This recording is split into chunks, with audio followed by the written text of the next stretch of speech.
Voilà. Merci, Monsieur le Vice-président, chers collègues, Madame la Présidente, je ne sais pas si elle nous écoute, mais voilà, je constate, comme tous les orateurs qui m'ont précédé, que évidemment nous vivons un moment exceptionnel et assez cruel, évidemment, tant au niveau national que régional. Je ne vais pas faire un discours bilan de la mandature. D'abord, ce serait très prétentieux de ma part et même de la part de mon groupe. Nul n'a l'autorité et le recul nécessaire dans cette assemblée pour le faire de façon objective. Voilà. On peut tout à fait, par contre, euh, participer au débat. Nous le souhaitons d'ailleurs en faisant un certain nombre de remarques que nous espérons constructives, même si parfois elles seront critiques. Je voulais tout d'abord remercier l'ensemble des collègues de cette assemblée. Nous nous sommes arrivés en 2015 avec un groupe de 13 élus qui s'est fractionné depuis, à l'image de la dérive du parti qui lui avait donné son investiture. Mais finalement, nous avons rencontré, certes, des débats parfois vifs, peut-être un peu trop vifs, y compris de notre part, mais en tout cas une grande qualité de débat, une grande qualité intellectuelle, une grande courtoisie finalement, malgré des moments un peu chauds. Si je compare à d'autres conseils régionaux, il faut que nous en ayons tous conscience. Je pense que le conseil des régionales des Pays de la Loire est certainement l'un de ceux, peut-être le seul, où il existe une véritable sérénité malgré le côté frontal parfois des oppositions, ce que nous venons de constater là ces dernières minutes. Il y a toujours eu, je crois, une qualité humaine qui, pour moi, est importante parce que j'ai dirigé des équipes dans ma vie professionnelle et je pense que c'est très important de respecter et de reconnaître à l'autre sa dignité. Et je voulais en remercier tant Monsieur Retailleau, évidemment, que Madame la Présidente, Madame Morancet, que l'ensemble de nos collègues et des groupes. Je souhaiterais aussi, et ça je pense que c'est de droit, enfin c'est presque un devoir moral, c'est remercier tous les collaborateurs que nous avons côtoyés, rencontrés, parce qu'ils ont toujours été d'une très grande efficacité dans des circonstances pas toujours faciles et dans un cadre administratif et de fonctionnement que je pense, que nous pensons réformable et j'y reviendrai. Alors tout d'abord, que, que dire sur ce que nous traversons actuellement, cette crise psychologique et sociale et le budget. Évidemment, on peut sembler le budget de fonctionnement, pardon, le compte administratif être très loin de la préoccupation de nos concitoyens. En réalité, il y a une forme de rapport parce que finalement, un budget, les finances publiques, il y a toujours un rapport avec la réalité. Je vais donc montrer un certain nombre d'éléments qui nous semblent quelque peu préoccupants avant d'arriver à des choses de fonctionnement en baisse, une épargne brute également en baisse, des taux d'affectation en baisse. Alors ça peut être lié à la crise, et je pense que ça l'est, mais cette épargne brute en baisse, c'est quand même un vrai problème pour l'avenir. Nous souhaitons aussi noter que les recettes de fonctionnement sont en retrait, certes à cause d'un problème de recettes fiscales, mais il n'en demeure pas moins vrai que c'est une réalité et qui risque de se prolonger ou de se reproduire, et nous verrons pourquoi.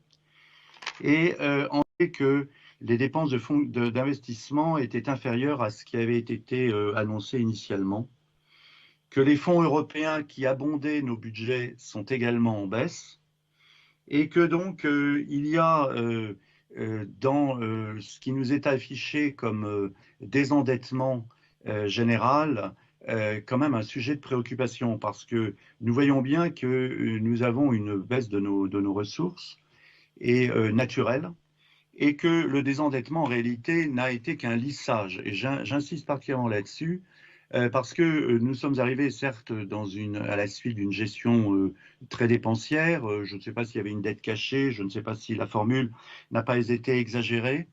Mais quoi qu'il en soit, ce que nous constatons, c'est que le parti pris qui avait été décidé en 2015 par la nouvelle majorité, l'actuelle majorité, avait été plutôt de lisser la dette que de la faire réduire drastiquement. Et j'en veux pour comparaison, je l'ai déjà dit plusieurs fois, ce qu'a fait quelqu'un qui n'est pas de gauche, qui n'est pas de mes amis politiques, c'est M. Wauquiez dans sa région.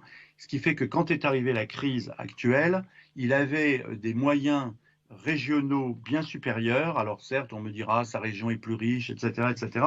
Mais de toute façon, chacun doit faire selon ses moyens justement. Et nous avons peut-être voulu maintenir un train de vie qui était celui de la gauche, parce que ça supposait des engagements vis-à-vis de partenaires, et que nous n'avons peut-être pas eu, en tant qu'institution, le courage de dire que un certain nombre de choses, c'était fini, qu'il fallait accepter une période de diète, de dépenses publiques. Ça n'a pas été fait. Et lorsqu'est arrivée la crise Covid, nous y étions, je pense, et nous le pensons dans notre groupe, mal préparés. Et cela correspond d'ailleurs à un manque général d'adaptation. Je pense que la politique que moi j'ai vue dans cette région, comme dans beaucoup de collectivités que j'avais vues auparavant, j'avais eu d'autres mandats dans d'autres régions, de gauche ou du centre. Hein. J'avais été conseiller municipal de Roubaix pendant 12 ans avec un maire centriste, André Diligent et son successeur. Et donc j'ai vu toujours cette même politique qui consiste à penser que la dépense publique, par définition, est un investissement en soi, que c'est productif de richesse. Or, la dépense publique, c'est avant tout un prélèvement sur ceux qui travaillent et qui produisent de la richesse. Donc, si vous voulez, cette espèce de circuit fermé n'est pas forcément positif dans ses effets.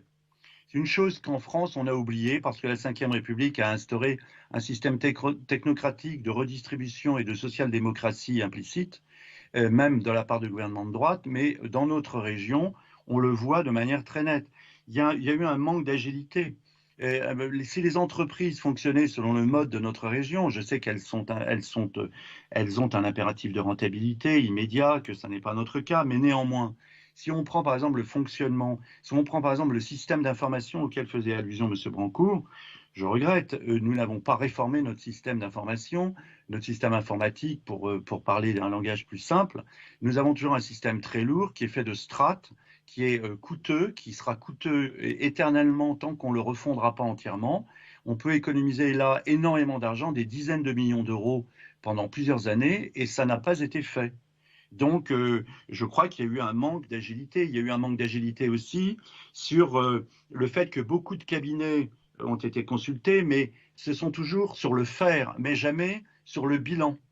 Il est difficile qu'une majorité fasse son propre bilan. C'est toujours intéressant de faire appel à des spécialistes extérieurs qui feraient un bilan, une analyse de fond, par exemple le bilan des aides, le bilan des subventions, les effets des investissements.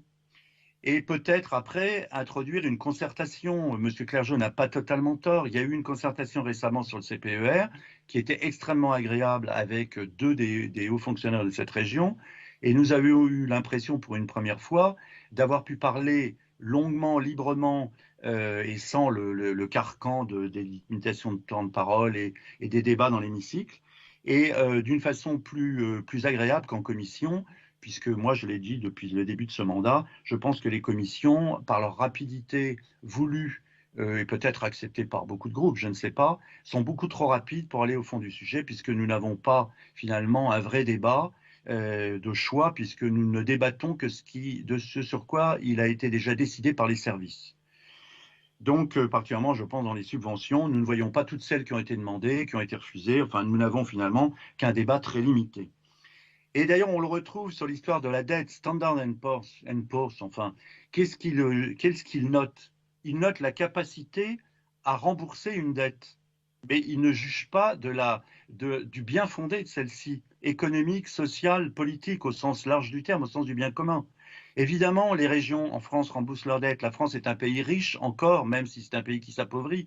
Nous remboursons notre dette, mais toutes les régions remboursent leurs dettes, même celles qui sont surendettées. Donc la notation, qu'est-ce que c'est? C'est le fait de dire au marché financier, vous pouvez y aller, continuer à prêter, ces gens-là rembourseront.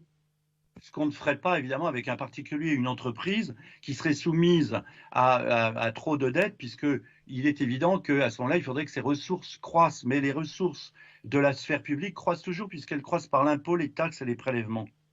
Et je crois que là, vous n'avez pas eu une gestion de droite, contrairement à ce que vous pensez. Vous avez eu une gestion, je ne sais pas s'il faut les qualifier de gauche. Moi, je pense que vous avez une gestion social-démocrate, qui est la grande marque d'ailleurs de beaucoup de grandes démocraties. On le voit d'ailleurs aux États-Unis avec le nouveau président qui va dépenser des milliards se prenant pour Roosevelt sans savoir exactement où il va. Et tout cela, si vous voulez, ne cache pas ce qui est positif. J'ai entendu beaucoup de membres de la majorité défendre un bilan. Il y a énormément de choses positives. Et d'ailleurs, notre groupe, il faut le dire, hein, des propositions et des dépenses d'ailleurs proposées par la majorité. Donc ma critique n'est pas une critique de démolition. Je ne me place pas dans un cadre politicien, ça ne m'intéresse pas. Mais j'essaye de comprendre quel est l'avenir d'une institution comme la nôtre. Et je vais aller plus loin. Moi, j'ai rencontré beaucoup de maires ruraux régulièrement qui me disaient que la région, pour eux, il n'y avait pas accès. Pour une raison très simple, c'est qu'ils devaient passer par des filtres. Les filtres, ce sont soit des regroupements politiques d'intérêts locaux qui n'ont pas d'existence institutionnelle, mais qui sont partisans, ou au travers des collectivités territoriales et des regroupements de communes particulièrement, qui font écran, c'est-à-dire dans le fond, il faut faire allégeance à des réseaux de pouvoir pour avoir droit à avoir un accès au conseil régional. Et donc, ce dialogue-là n'a pas eu lieu, il n'a pas lieu, et je souhaiterais, moi, pour la future majorité, qu'il ait lieu. Et enfin, je terminerai sur un certain nombre de perspectives. Nous avons eu un débat en début de mandat qui a empoisonné la vie politique ici. C'était le fameux aéroport dont on peut se réjouir aujourd'hui qu'il n'ait pas été lancé quand on sait que le transport aérien, peut-être, pour des raisons d'ailleurs d'environnement et de coût, ne reviendra jamais au niveau antérieur d'avant la crise Covid. En tout cas, pas sous sa forme actuelle de low cost peut-être, etc.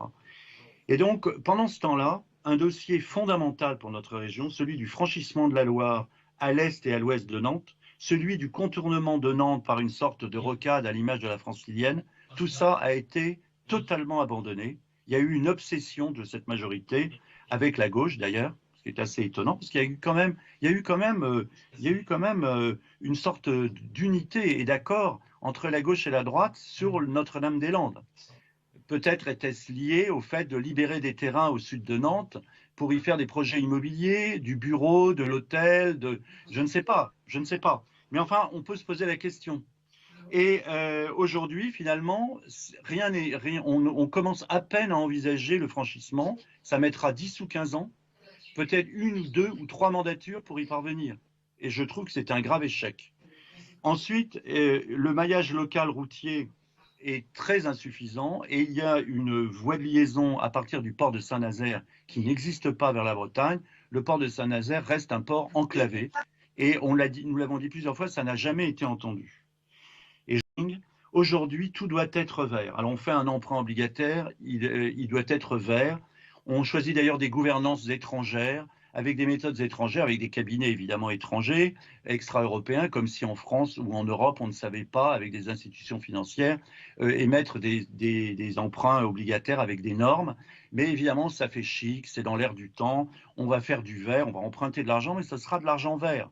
Et le contribuable ligérien, évidemment, pour lui, ça ne sera pas la même chose quand il paiera ses impôts. Le fait que ce soit vert à terme, c'est absolument génial pour lui. Il est certain que ça change tout. Pour la petite entreprise, pour les gens qui vont se retrouver à la fin du ruissellement du plan de relance au mois de septembre, quand M. le maire va cesser de verser de l'argent comme il l'a annoncé, et que notre plan de relance régional sera à la fin, alors que ce serait le moment d'avoir des ressources pour en faire un nouveau, eh bien, à ce moment-là, si vous voulez, le green va apparaître comme une aimable plaisanterie, une sorte de colifichet pour vieux partis politiques défraîchis. Et je dois vous dire une chose, c'est que le green, j'en entends beaucoup parler. Moi, ce que je vois, c'est que dans les territoires, comme on dit aujourd'hui, on est en train de défigurer l'environnement, que les Verts d'ailleurs en sont absolument ravis.